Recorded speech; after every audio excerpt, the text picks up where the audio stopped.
Mensaje hoy temático, el título de predicación esta mañana es 10 razones por las que la resurrección de Jesús es tan importante. 10 razones por las que la resurrección de Jesús es tan importante. Y tengo aquí 10 razones. 5 van a ser verdades generales. Las últimas 5 van a ser verdades relacionadas con nosotros, verdades salvíficas. Y ahí nos veremos directamente implicados. Así que vamos a arrancar con 5 verdades generales de la palabra que resaltan la importancia de la resurrección. Y luego, en segundo lugar, en el mensaje de hoy, 5 verdades que tienen que ver con nosotros, con nuestra salvación. Porque si vamos a empezar hoy, podemos pensar en lo que decía Pablo 2 veces en 1 Corintios 15. Si Cristo no resucitó, vana es ¿qué? Vana es nuestra fe y vana es mi predicación. ¿Estáis todo bien en vuestros pecados? Sin la resurrección no podemos ser salvos. En el siglo XX, en el mundo protestante, tristemente, hubo un mover teólogos liberales diciendo que Jesús no había resucitado corporalmente. Él resucitó espiritualmente, poéticamente en los corazones de los discípulos. Pero su cadáver, vio corrupción. Hermanos, si Jesucristo no resucitó, no podemos ser salvos. Bueno, tengo entonces textos para apoyar cada punto del sermón hoy.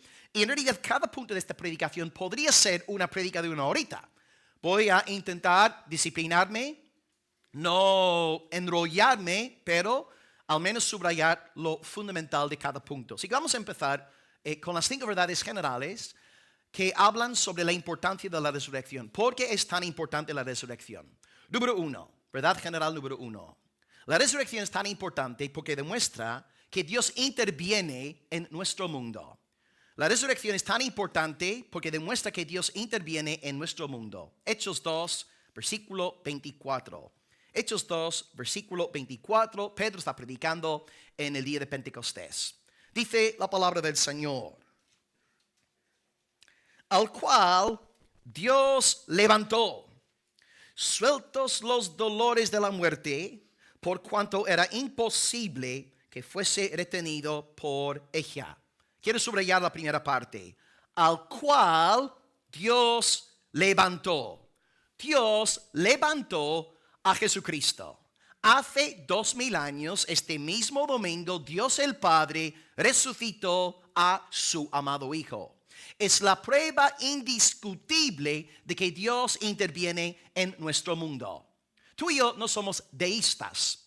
El deísta enseña que Dios crea todo en el principio, pero luego abandona el mundo. Pensad en un relojero. El relojero está en su fábrica, fabrica un reloj, vende el producto y se olvida del reloj. Ahí está el Dios de los deístas, un Dios que crea todo, pero no interviene en el mundo. En el cristianismo, en el Antiguo Testamento, en el Nuevo Testamento, la Biblia habla de un Dios que interviene en cada instante de la historia del cosmos. Dios, que creó todo en el principio, sigue sosteniendo todo ahora mismo por su sapientísima providencia. Si Dios abandonara nuestro universo por un milisegundo, todo se marchitaría, porque sigue en vigor la fuerza gravitacional, las leyes de la termodinámica, la ley de la aceleración, la velocidad de la luz. ¿Por qué? Porque Dios sostiene todo lo que ha creado. Y estas leyes son hijas de Dios. Y Dios en su soberanía puede obrar a través de dichas leyes, o Él puede suspenderlas con el fin de llevar a cabo sus propósitos soberanos. Es como cuando papi llega a casa cansado del trabajo y las niñas están sentadas en el sofá. Papi dice, chicas, quitaos de ahí, papi quiere echarse, está reventado, ¿verdad? Las niñas se levantan, papi se tumba en el sofá. Dios es Señor de todo, usa leyes que están en vigencia hasta el día de hoy, pero Dios puede suspender dichas leyes en momentos determinados. Y vemos esto en la palabra de Dios, incluso antes de la resurrección de Jesús. Dios hace milagros. Dios puede partir el mar Rojo en dos. Dios puede hacer que llueva fuego y azufre desde el cielo. Dios puede limpiar a los leprosos, puede sanar a los enfermos. Dios puede levantar a los muertos. Dios interviene en nuestro mundo. Y esta verdad debe daros fe como congregación del Dios viviente. No estáis orando a un Dios muerto. Estáis orando al soberano todopoderoso. Dime tú, amados, si nuestro Dios es capaz de crear todo el universo, ¿qué será difícil para Él? Dios es el Dios de poder. Dios tiene toda autoridad. El Dios de la resurrección es el Dios que interviene en nuestro mundo. Por tanto, con toda la fe, yo puedo dirigirme a mi Dios en el nombre de su Hijo Jesucristo y decirle: Padre, glorifícate en esta tierra. Salva a los incrédulos que están aquí en esta mañana en este culto. Porque Dios, tú eres todopoderoso. Tú envías el Espíritu Santo y Él puede salvar a todos los hijos del diablo que están aquí congregados en esta mañana. Porque Dios interviene. Dios es poderoso. Por eso, si estás enfermo, no haces mal en dirigir una oración al Señor. Porque Él es capaz. Él puede tocarte. Él puede bendecirte. Dios es así de poderoso.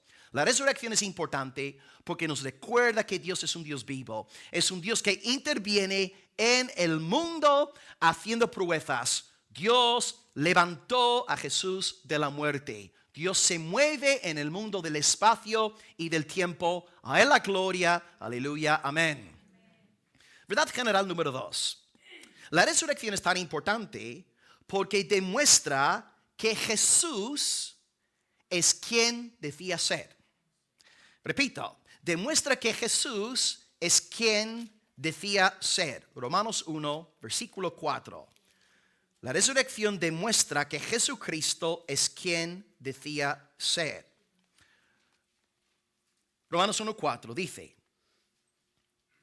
Cristo fue declarado Hijo de Dios con poder, según el Espíritu Santo, por la resurrección de entre los muertos.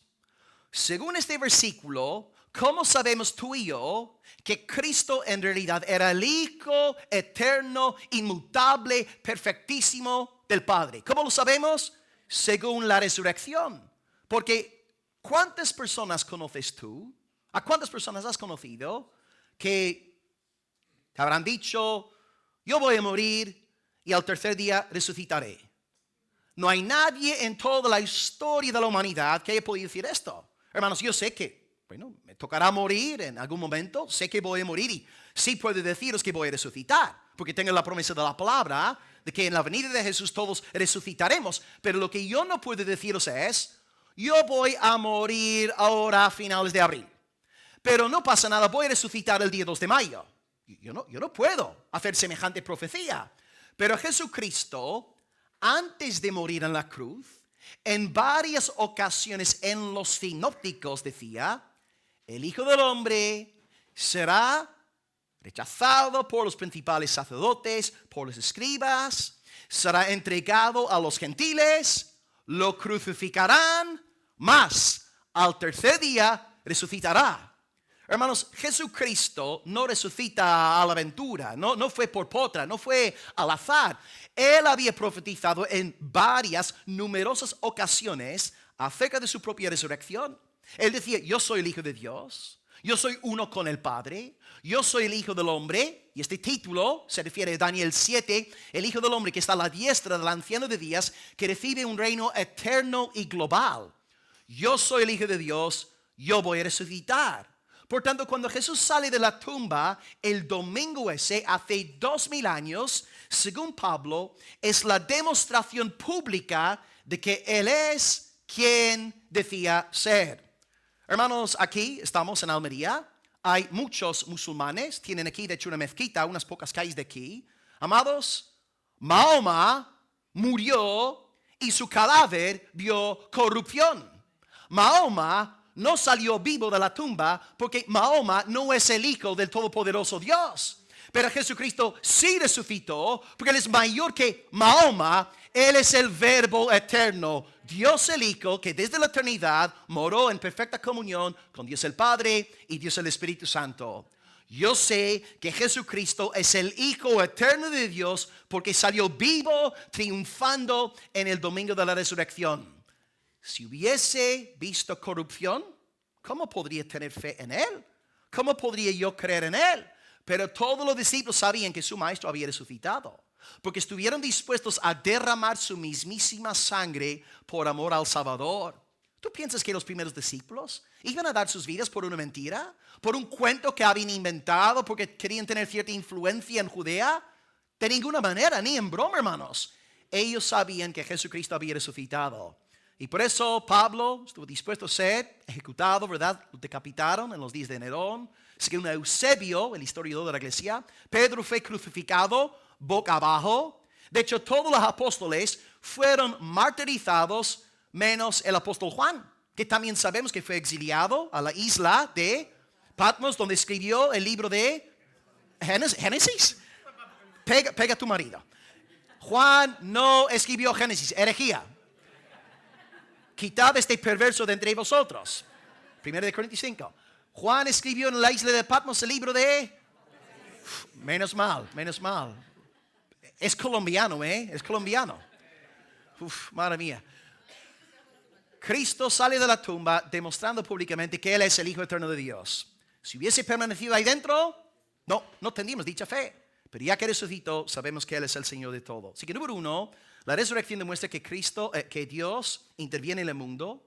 Número 2, demuestra que Jesús es quien decía ser. Número 3, la resurrección es tan importante porque demuestra que Dios aceptó la ofrenda de Cristo en la cruz. La resurrección es tan importante porque demuestra que Dios aceptó la ofrenda de Jesús en la cruz. Hechos 13, versículo 33. Y leeré también el 32. Hechos 13, 32, 33. Está aquí predicando Pablo en Antioquía de Pisidia. Dice: nosotros os anunciamos el evangelio de aquella promesa hecha a nuestros padres, la cual Dios ha cumplido a los hijos de ellos, es decir, a nosotros, resucitando a Jesús. Como está escrito: mi hijo eres tú, yo te he engendrado hoy. Y Pablo revela que esta cita está sacada del Salmo 2. Mi hijo eres tú, yo te he engendrado hoy. Por tanto, Pablo vincula dos cosas: la resurrección de Jesús y la declaración textual del Salmo 2, mi hijo eres tú, hoy te he engendrado. Esta frase en el contexto histórico se utilizaba en la historia de Israel en el momento de la unción del nuevo rey. Por ejemplo, pensemos en David. David es ungido, está a punto de ser coronado, y en este momento de investidura pública se lee en voz alta la frase: mi hijo eres tú, hoy te he engendrado. Es decir, Dios, a través de esta frase, estaba diciendo públicamente a los israelitas de que su aprobación reposaba sobre aquel rey. Él era el representante de Dios entre el pueblo. Él tenía que gobernar al pueblo en el nombre de Yahvé, en el nombre de Elohim. Y ahora Pablo toma esa expresión de la historia de Israel, reservada para los reyes: mi hijo eres tú, hoy te he engendrado, y aplica la frase al Señor Jesús. Pero no aplica esta frase a cualquier momento histórico de la vida de Jesús, sino a un momento muy definido y concreto. ¿Qué momento es? No, su bautismo no. Está ahí en el propio texto. En la resurrección. De nuevo leo el texto para que lo veáis. La cual Dios ha cumplido a los hijos de ellos, a nosotros, resucitando a Jesús, como está escrito en el Salmo 2, mi hijo eres tú, yo te he engendrado hoy. Pablo vincula la resurrección de Jesús con la declaración pública de que Cristo es aprobado por el Padre. ¿Por qué es esto tan importante? Porque, amados, como oró la hermana Milagros, Cristo, humanamente hablando, murió en vergüenza. Rechazado por los judíos, sus propios líderes. Rechazado por los romanos, los gentiles, bajo Poncio Pilato y sus soldados, ¿verdad? Cristo murió en vergüenza. Rechazado por judíos, por gentiles. El mundo repudia a su creador Jesucristo. Pero al tercer día, Dios el Padre interviene en el mundo del espacio, del tiempo, y dice: este es mi hijo amado en el cual yo tengo contentamiento. Eres mi hijo, hoy te he engendrado. Dios bendiga a Cristo, honra a Cristo públicamente, sacándolo de la tumba. De esta manera, deshaciéndose del repudio de los judíos y de los gentiles. Por tanto, en la resurrección, sacamos la conclusión de que la obra perfecta de Jesús fue aprobada por el Padre. Como decía Miguel Núñez, Cristo fallece y muere diciendo: consumado es. Al tercer día, Dios el Padre responde diciendo: amén. Seas resucitado, amado hijo mío. Sal de la tumba, recibe honor y gloria por los siglos de los siglos. Yo te levanto, yo te defiendo. Yo digo a los cuatro vientos que tú eres digno, que eres glorioso. Tú eres mi hijo amado, yo te engendré hoy. Por tanto, la resurrección es la prueba indubitable de que Dios el Padre acepta la ofrenda de Jesús en la cruz. Eduardo Saladín le preguntó a Sugel Michelin en un programa: Pastor Sugel, ¿cómo puedo yo saber que Dios reconoció que la muerte de Jesús en la cruz fue efectiva? ¿Cómo puedo yo saber que la muerte de Jesús fue efectiva? Pastor Sugel respondió diciendo: Eduardo, yo te puedo contestar con una sola palabra: resurrección. Resurrección. ¿Cómo sé yo que Dios aceptó la ofrenda de Cristo en el Calvario? La resurrección de Jesús. La resurrección es la prueba de que Dios el Padre aprueba todo lo que Cristo hizo. Si Cristo hubiera pecado una sola vez, habría permanecido ahí en esa tumba. Él habría tenido necesidad de redención. Pero ya que Él es impecable, inmaculado, Él salió y la muerte no lo pudo retener. Porque Él es el Señor de la vida. Él es alto y sublime. A Él la gloria por los siglos de los siglos. Amén. Es que la resurrección, amados, demuestra que Dios interviene en el mundo. Demuestra, dos, que Jesús es quien decía ser. Demuestra, número tres, que Dios aprueba, acepta la ofrenda de Cristo en el Calvario. Número 4, gloria a Dios, la resurrección demuestra que la muerte está vencida. Amén. La resurrección demuestra que Jesucristo ha vencido la muerte está vencida. Apocalipsis 1, del 17 al 18. Apocalipsis 1, 17. Cuando yo le vi, Juan habla aquí, el autor de Apocalipsis, cuando yo vi a Jesús, el Hijo del Hombre, yo caí como muerto a sus pies. Y Él puso su diestra sobre mí diciendo: no temas, Juan, yo soy el primero y yo soy el último. El que vivo y estuve muerto, mas he aquí que vivo por los siglos de los siglos. Amén. Y tengo las llaves de la muerte y del Hades. Amados, Jesucristo en el libro del Apocalipsis se presenta como el triunfador, el vencedor, el resucitado. Y de la misma forma que tú ahora en tu bolsillo tienes las llaves del coche y las llaves de casa, Jesucristo tiene las llaves de la mismísima muerte. ¿Esto qué significa? Significa que la muerte está sujeta, subordinada al Señor Jesús. Jesús es tan grande que hasta la propia muerte es ahora su esclava. Él derrotó la muerte. Y hermanos, Él podría haber resucitado media hora después de haber muerto, ¿verdad? Ramón hoy citó en su oración el texto en Juan 10, 17. Nadie me quita la vida, yo la pongo para volverla a tomar. Ahora, Jesús podría haber resucitado media hora, 2 horas, 3 horas después de su muerte. ¿Por qué espera hasta día número 3? Porque la profecía del Antiguo Testamento decía que el Mesías iba a resucitar al tercer día. Así que por esta razón Jesús es. Pero no es que Jesús estuviera en debilidad durante casi 3 días. Ay, pobre Jesús, estaba ahí luchando que no podía ganar. No, hermanos, si Jesús hubiese querido resucitar 5 segundos después de morir, lo habría hecho. pero esperó hasta el tercer día para que se cumpliera la Sagrada Escritura. Hermanos, delante del Señor Jesús, la muerte dice, heme aquí, Señor, a tu servicio, Señor. Y qué consuelo para el pueblo cristiano en esta mañana. Sobre tu vida, Jesucristo es soberano. Y sobre tu muerte, Jesucristo es soberano. El que te pastorea aquí en esta tierra no te abandonará en cuanto te toque pasar por el valle de la sombra de la muerte. Él estará contigo y el ángel de la muerte no llegará a tu vida ni un segundo antes de la voluntad de tu amado pastor Jesucristo. Tú no naces ni un segundo antes de tu momento asignado por Dios. No morirás ni un segundo después del momento puesto por el Señor.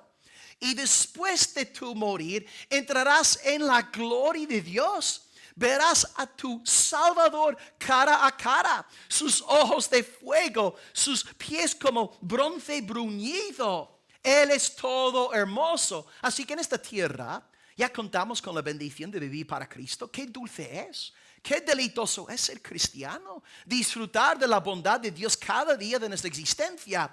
Pero amados, hay más. Hay más. Vamos a entrar a la presencia del Señor y luego en la resurrección final recibiremos el cuerpo glorificado para servir a Dios en cuerpo y en alma por toda la eternidad. Hoy recuerda que el Señor sobre tu vida y tu muerte no es el presidente de turno, no es Satanás, no es este mundo. El Señor sobre tu vida y tu muerte es el Señor Jesús. Y todas las cosas obran para tu bien, tu muerte también. Todo servirá para la gloria del Señor y el bien del pueblo escogido.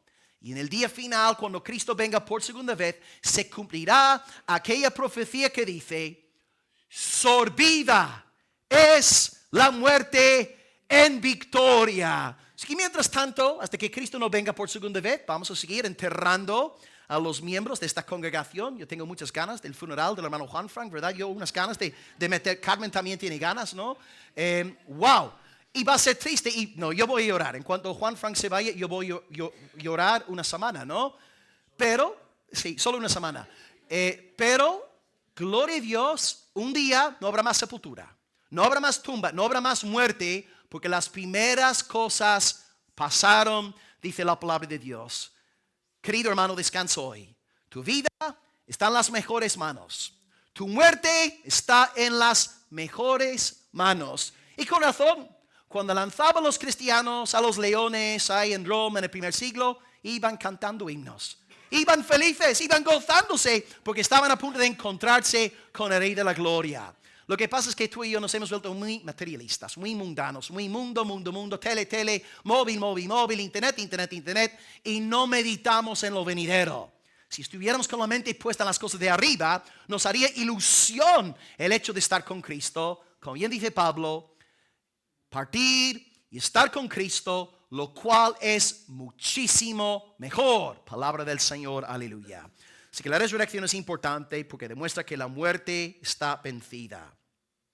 Y la quinta verdad general, esta por supuesto es la más evidente, y aquí vuelvo al texto que leímos hoy en el Salterio, en el tipo de oración. La resurrección es tan importante porque demuestra que la Escritura es veraz. Repito el texto que leímos hoy, esta mañana, al nada más empezar el culto. Salmo 16:10, el Salmo de la resurrección. Este Salmo fue escrito más de 1000 años antes de la resurrección de Jesús.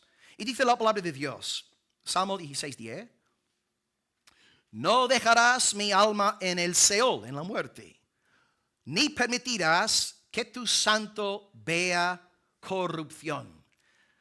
Pedro y Pablo van a citar este texto en Hechos y van a argumentar con los judíos diciendo que David no estaba hablando acerca de sí mismo, porque David murió y vio corrupción.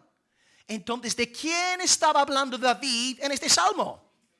De Jesús de Nazaret, del Mesías. Y la señal de que Él es el Mesías es su resurrección. Porque antes de Cristo resucitar, No tenemos a nadie más en la historia de Israel haciéndose pasar por el Cristo, haciéndose pasar por el Hijo de Dios, el Mesías, para luego resucitar. Sí que es verdad, en el Antiguo Testamento hay resurrecciones. Por ejemplo, ¿habéis estado con Elías recientemente en la iglesia? El hijo de la viuda de Sarepta, ¿verdad? Y también Eliseo resucitó a un hijo de la dama, la tsunamita.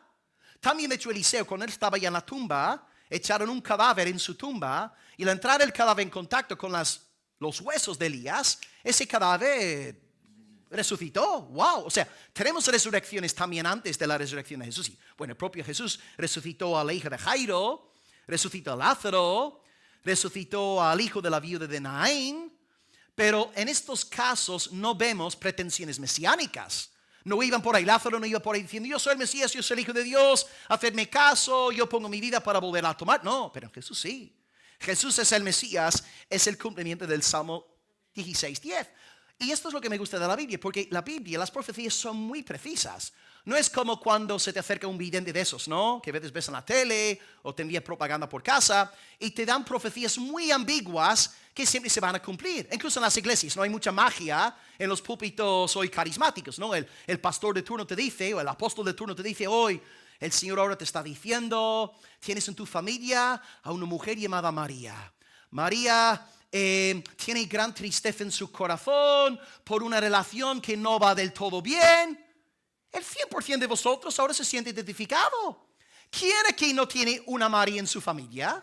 ¿Quién aquí no tiene una persona en su familia que esté pasando por tristeza por una relación destrozada? ¿Verdad? Estas profecías se cumplen en casi todo el mundo. Pero cuando tú llegas a la Biblia y tienes que una profecía acerca de la resurrección de la muerte, hermanos, solamente el Espíritu Santo puede profetizar algo así. Esta no es una profecía de estas fáciles como las de los videntes, los que te leen la mano, ¿no? O sacan su bola de cristal. La Biblia, cuando dice algo, se encarga de cumplir lo que está dicho. Por eso la Biblia, incluso antes de no solamente hablar de la resurrección, en el propio Antiguo Testamento, la Biblia te habla de la muerte de Cristo en la cruz por nuestros pecados. Te habla de que iba a ser rechazado por uno de sus propios discípulos, el hombre de mi paz que comía conmigo el pan. La Biblia, tú vuelves al Antiguo Testamento, está todo el Evangelio ahí predicado. Hacen falta, por supuesto, ojos para verlo. Pero la resurrección de Jesús nos está diciendo que la Escritura es veraz. Tú y yo podemos pues descansar sabiendo que diga lo que diga Dios, así será. Dios hará. Por tanto, si Dios ha dicho que vendrá por segunda vez, enviará a su Hijo para salvar a su pueblo, resucitándonos a todos. Amén. Así será, porque es la palabra de Dios y no puede fallar. Ok, han pasado unos cuantos siglos, han pasado unos cuantos milenios, pero más de lo mismo en el Antiguo Testamento. Génesis 3:15, ya tenemos el Evangelio claramente predicado y tardó unos cuantos milenios en llevarse a cabo. Amén. Pero Dios es fiel a su palabra. La resurrección es tan importante porque demuestra que la Escritura es veraz. Gloria a Dios por su bendita palabra. Amén. Bueno, hasta aquí la primera parte de la prédica. Yo he perdido 3 kilos, estoy predicando, estoy sudando aquí y estoy contento, quiero bajar de peso. Vamos a entrar ahora en el segundo punto de mensaje. 5 verdades ahora sobre nosotros. Las primeras 5 verdades generales, que son excelentes. La segunda parte del mensaje, 5 verdades sobre nuestra salvación. La importancia de la resurrección en cuanto al pueblo de Cristo. Y aquí regreso a mi cita textual de Pablo a principios del mensaje. Si Cristo no resucitó, vana es vuestra fe. En esta línea. Porque es la resurrección importante en cuanto a nosotros. Verdad número 6. La resurrección es importante porque garantiza nuestra justificación. La resurrección es tan importante porque garantiza nuestra justificación. Romanos 4, versículo 25. Dice, Jesús fue entregado por nuestras transgresiones. Sinónimo, por favor, de transgresión. Pecado. Muy bien. Cristo fue entregado por nuestros pecados, Isaías 53. Y, ahí está, resucitado para nuestra justificación. Esto tiene que ver con el tercer punto hoy de mensaje, porque dije que cuando Dios resucitó a Jesús, estaba diciendo públicamente que Jesús contaba con la aprobación del cielo. Mi hijo eres tú, hoy te he engendrado. Dios quita el rechazo de los judíos y de los gentiles y ahora pone su aprobación sobre el Hijo, resucitando al Hijo de Dios. Entonces, en la resurrección de Jesús, tú y yo sabemos que Cristo cuenta con la aprobación del Padre. Y la maravilla del Nuevo Testamento es que si tú tienes fe en Jesús, tú estás unido a Él. Por tanto, en el tercer punto, Dios resucita a Jesús demostrando que tiene complacencia, contentamiento en el Hijo. Si tú estás unido a Jesús mediante la fe, esto significa que Dios a ti te mira con agrado. Dios te mira con aprobación. Y esta verdad es la más consoladora. Nosotros que luchamos, ¿no?, con la culpabilidad y todo el pecado que hay en nosotros, debemos predicarnos el Evangelio diariamente para recordar que en Jesús somos justificados. Y quisiera aquí subrayar la verdad de la justificación para que no creamos en salvación por obras. Podemos hasta distorsionar la santificación cristiana, dando a entender que nuestra salvación es Jesucristo, su justicia, más mi propia justicia personal, más mi propia santificación personal. El Nuevo Testamento ubica la raíz y la totalidad de la salvación del pueblo de Dios en la justicia de Jesús. Él es nuestra salvación, Él es nuestra justificación, Él es nuestra santificación. 1 Corintios 1:30. Y es así para que el que se gloríe en el Señor.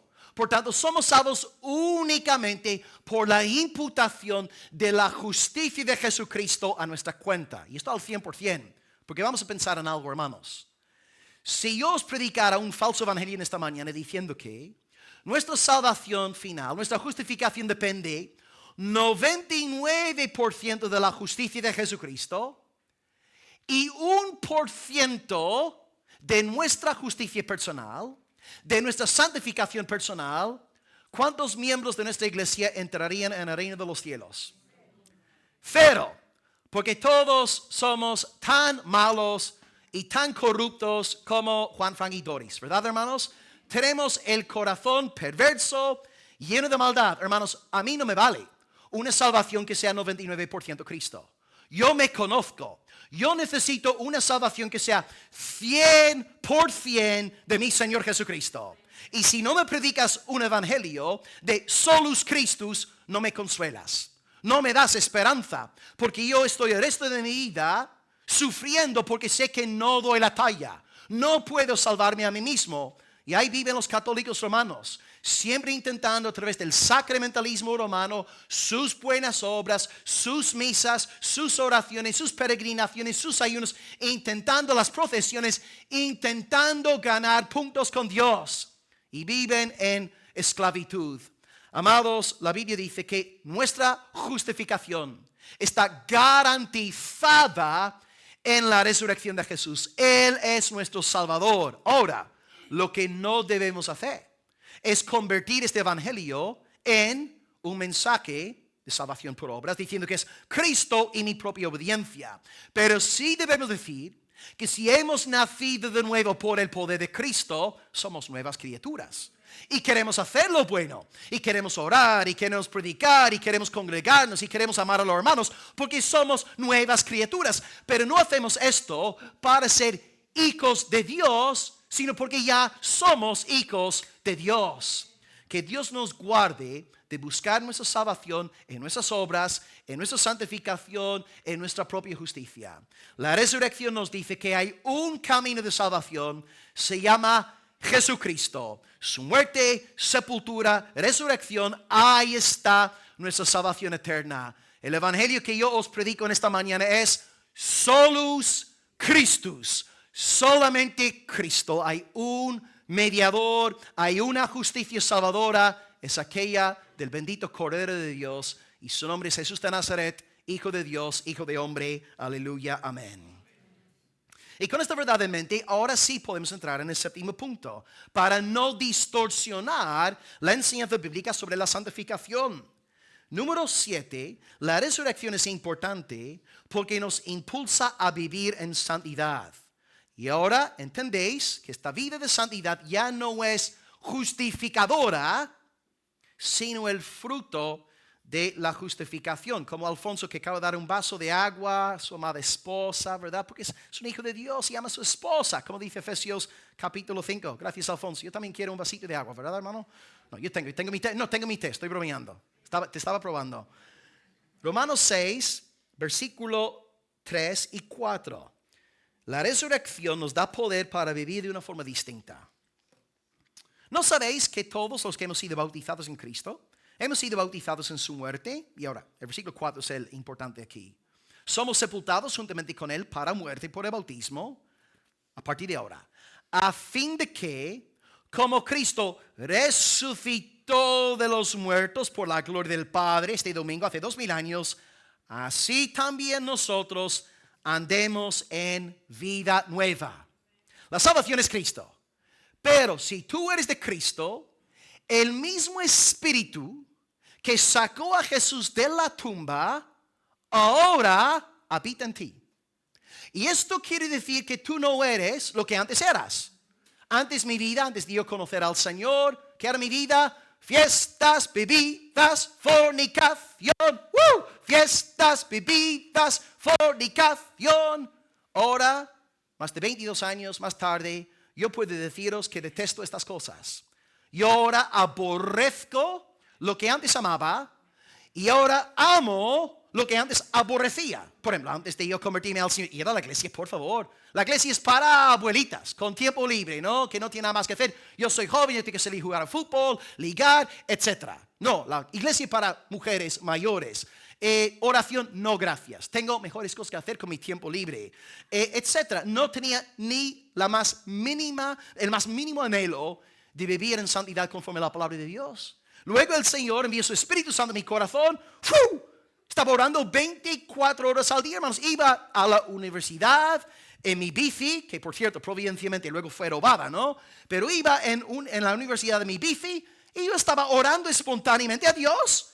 Y yo estaba alabando al Señor, cantando canciones en mi camino a la universidad. Iba alabando el nombre del Señor. Oh Señor, grande eres, poderoso eres, te amo, Señor. Y estoy ahí en la bici pensando, ¿pero qué me está pasando? Nadie me estaba torciendo el brazo, nadie manipulándome. Salía desde dentro, hermanos. Ríos de agua viva, la promesa del Señor y el Espíritu de la resurrección ahora mora en nosotros y te da una vida cristiana gozosa. No es santidad como la santidad de los judaizantes, no siempre amargados y quejándose por todo. Es santidad alegre, es santidad gozosa. Puedo vivir para la gloria de Dios. Y todo esto es fruto de la resurrección de Jesús. El mismo Espíritu que resucitó a Jesús ahora vive en ti. El Espíritu Santo es poderosísimo. Una vez Paul Washer ponía una ilustración diciendo que me invitan a predicar a un lugar y voy llegando al culto tarde, pero cuando entro en el culto le digo al pastor que me invitó, lo siento que he llegado tarde, es que me acaba de atropellar un camión gigantesco. ¿Verdad? Y el pastor le va a decir a Paul Washer, pero vamos a ver, si te acaba de atropellar el camión, no, del hermano Alfonso, tú no deberías estar aquí hoy en el culto. Tú deberías estar número 1 en el hospital, en urgencias, o debes estar ya en la tumba. Tú no puedes estar ahora aquí en la iglesia si te acaba de atropellar un camión. Y ahí está la misma ilustración. Porque hermanos, ¿qué es más poderoso? ¿Un camión o el Espíritu Santo? El Espíritu Santo es Dios, es el creador de todo. Así que dime tú, si tú has nacido de nuevo y el Espíritu de Dios creador mora en ti, ¿cómo vas a seguir siendo la misma persona? Eres diferente. Todas las cosas se han hecho nuevas. Eres un hijo de Dios, tienes el poder del Señor en ti. Por tanto, seguimos luchando con el pecado, pero habrá fruto. Fruto, amor, gozo, paz. Conocéis la lista de Gálatas 5:22 en adelante. En el creyente hay una nueva vida. Hay poder sobre el pecado. Antes el pecado nos llevaba, nos cogía de la mano, nos manipulaba. Éramos los títeres del pecado. Pero según la promesa del nuevo pacto, Romanos 6:14, el pecado no se enseñoreará de vosotros. ¿Está el pecado? Sí. Luchamos, sí. Caemos, sí. Pero el pecado ya no nos domina. Ya no dirige el curso de nuestras vidas. Tenemos poder. Tenemos el Espíritu Santo y podemos resistir a Satanás y verle huir de nosotros. Tú tienes dentro de tu corazón un poder más grande que el mundo. Si has nacido de nuevo, se verá. Andarás, según el texto, en vida nueva. Número 8 también tiene que ver con el Espíritu Santo, pero es otro aspecto de su obra. Número 8. La resurrección es tan importante porque nos permite recibir una medida más plena del Espíritu Santo. Nos permite recibir una medida más plena, y cuando digo más plena, estoy pensando en la diferencia entre el Antiguo Testamento y estos tiempos del Nuevo Testamento. La resurrección es tan importante porque nos permite recibir una medida más plena del Espíritu Santo. Aquí el texto es Hechos 4:31, aunque podría haber escogido varios del libro de los Hechos. Incluso el mismo Pentecostés me habría venido de maravilla como prueba. Hechos 4:31. Cuando hubieran orado, la iglesia primitiva, el lugar en que estaban congregados tembló. Y todos fueron llenos del Espíritu Santo y hablaban con denuedo la palabra de Dios. En el Antiguo Testamento, la obra poderosa del Espíritu Santo está limitada a unos cuantos ungidos del Señor, ¿verdad? Los profetas, ciertos reyes, algunos jueces también, algunos incluso sacerdotes del Señor. Vemos una obra poderosa del Espíritu Santo en sus vidas. No estamos hablando de la regeneración porque todos los santos del Antiguo Testamento eran regenerados por el Espíritu, pero vemos en el Antiguo Testamento, en casos puntuales, una investidura de lo alto, un poder, un algo indescriptible que desciende sobre determinadas personas. Y ahora entramos en el Nuevo Testamento y nos topamos, por ejemplo, en este texto, que toda la iglesia recibe una llenura del Espíritu Santo y se ponen a predicar todos la palabra de Dios. Y vemos en otros textos de Hechos, hablan las maravillas del Señor. Se ponen a evangelizar, a compartir la palabra. En este sentido, en el Nuevo Testamento, tú y yo hemos recibido más que Abraham, que David, que Samuel, que Sansón, que, bueno, el santo que sea del Antiguo Testamento. ¿En qué sentido? Pues en dos sentidos. Sentido número 1. Tú y yo hemos recibido una medida más plena del Espíritu Santo porque tú y yo, y sé que suena arrogante, pero no es arrogancia, es bíblico decir lo que estoy a punto de decir. Tú y yo conocemos a Cristo mejor que los santos de antes. Suena muy orgulloso, sé que suena prepotente, pero amados, os lo digo en el nombre de la Biblia. Tú hoy en este culto, Nuevo Testamento, la iglesia de los últimos tiempos, tú y yo tenemos más conocimiento de Cristo, más información cristológica en nuestra mente que el patriarca Abraham, que Isaías, que Jeremías, etc. Ahora, ¿por qué? Porque tú y yo vivimos post-resurrección. Y Cristo ahora ha enviado la luz del Espíritu Santo que irradia como nunca antes. Y ahora conocemos mejor al Salvador. Porque en el Antiguo Testamento conocían a Jesús a través de un espejo, ¿no? Veían a Jesús oscuramente. Tenían tipos, tenían sombras, por ejemplo la Pascua o el sistema levítico o ciertas profecías, Génesis 3:15, el protoevangelio. Pero tú y yo conocemos la realidad. Nosotros sabemos que el Mesías se llama Jesús de Nazaret. Isaías sabía que el Mesías iba a llamarse Jesús de Nazaret.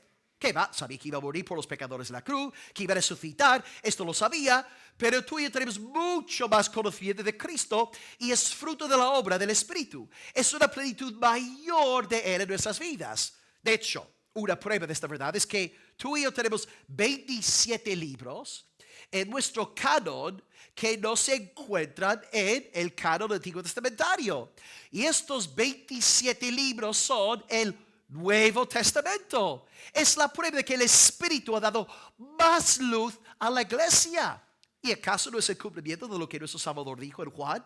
Él dará testimonio de mí. Él tomará de lo mío y os lo hará saber. Así que tú y yo, viviendo en estos últimos tiempos, los tiempos del Nuevo Testamento, tenemos más luz, más plenitud del Espíritu Santo que Moisés, que Débora, que Esther, etc.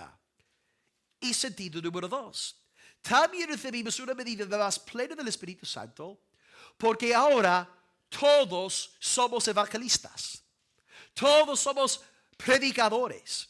El Espíritu Santo ha convertido a la iglesia en una fuerza misionera imparable. Amados, están diciendo que hay más de 2,000 millones de cristianos en este mundo. Y te pones a pensar, pero empezaron con 11 discípulos, con miedo, desanimados, un Salvador avergonzado, crucificado. ¿Cómo podían haber convertido ese grupito de don nadie en un movimiento de dimensiones globales? La respuesta es el Espíritu Santo. Él descendió sobre la iglesia primitiva y henos aquí 2,000 años más tarde. El evangelio no para de expandirse. Incluso aquí en España dice que en los últimos 20 años la cantidad de iglesias evangélicas en la península ibérica se ha multiplicado por 4. Ahora reconocemos que hay muchos que predican falsos mensajes, son charlatanes y solamente quieren los diezmos para vivir de las riquezas de sus feligreses. Pero aleluya, el evangelio está siendo proclamado hasta los fines de la tierra. Y todos nosotros, ya que vivimos en el Nuevo Testamento, somos llamados a testificar del Señor. Como dice el versículo, recibieron el Espíritu para hablar la palabra con denuedo. Tú en tu lugar de trabajo no eres un simple empleado, no eres un número más. Tú eres un misionero, tú eres un evangelista. Tú en tu casa con tus hijos, tú eres un predicador, tú eres el pastor de la familia. Si eres una mujer, tú eres la evangelista, tú eres la misionera que Dios ha puesto en la vida de estos críos para que reciban el evangelio. La formación religiosa de los niños no depende de los maestros de la escuela dominical.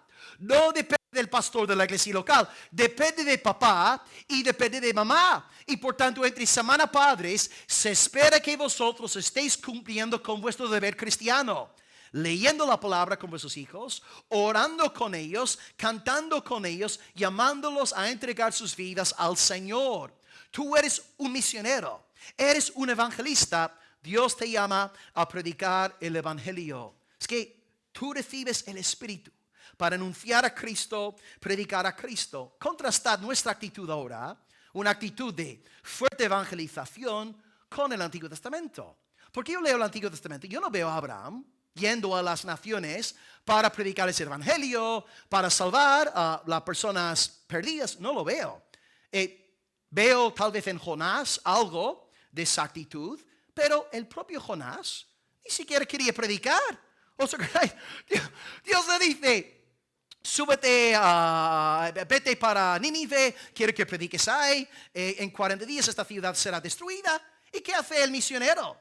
Sube a la barca para irse hacia Tarsis, ¿verdad? Que piensa que está aquí en España. Amados, en el Antiguo Testamento no hay evangelización. No hay un deseo de alcanzar las naciones para la gloria de Dios.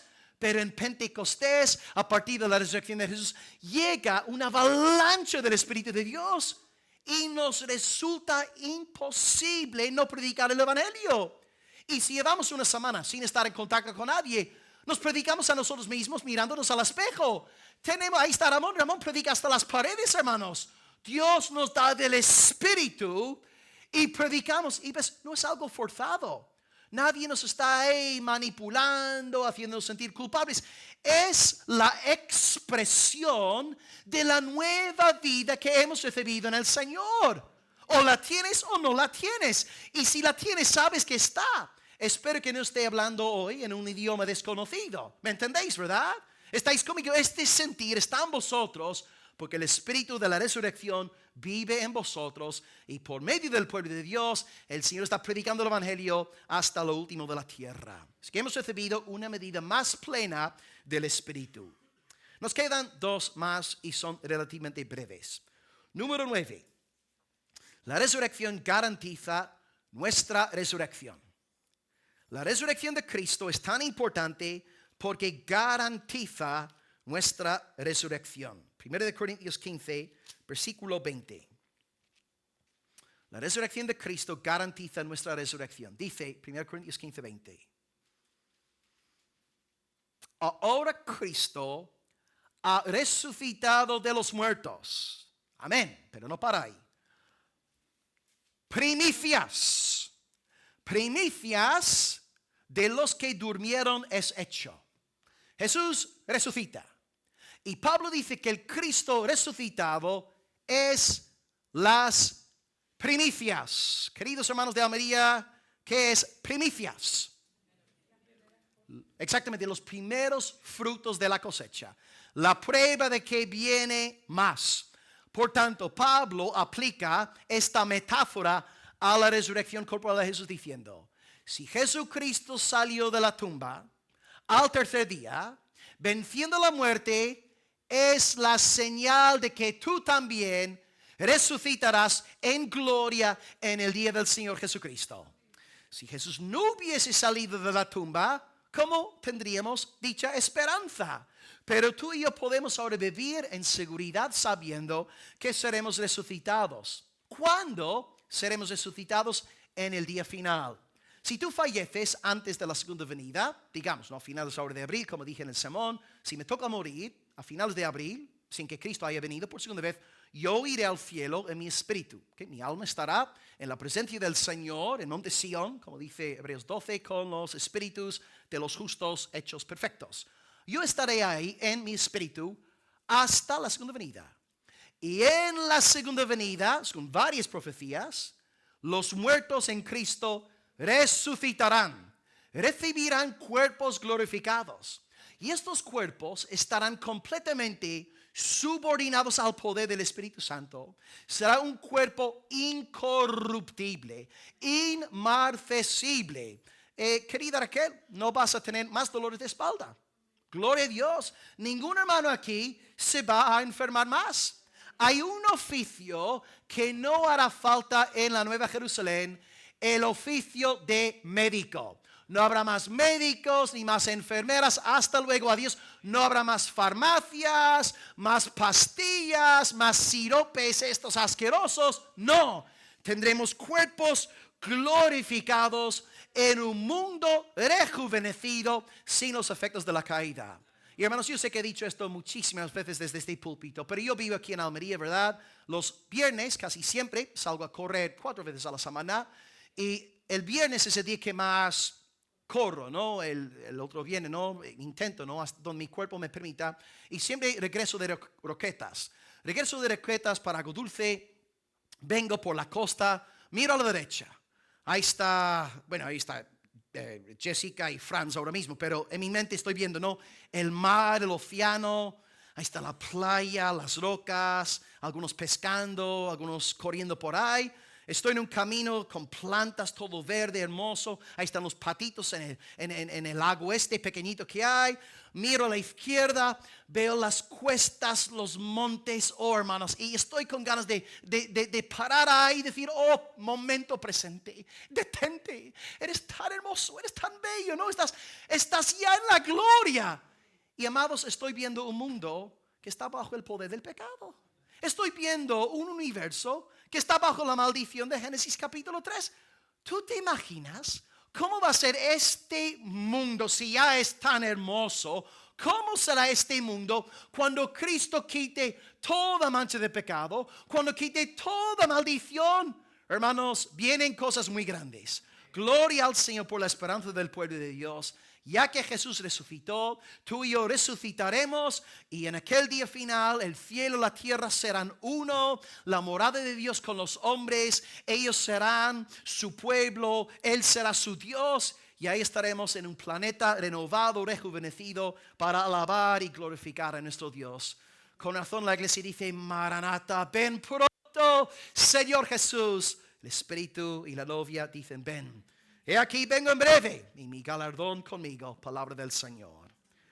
Y acabamos con verdad número 10. Gloria al Señor. Tengo ganas de besarle a alguien, hermanos. De verdad, glorias por la palabra. Te llena de gratitud y de gozo, ¿verdad? Número 10. La resurrección es tan importante.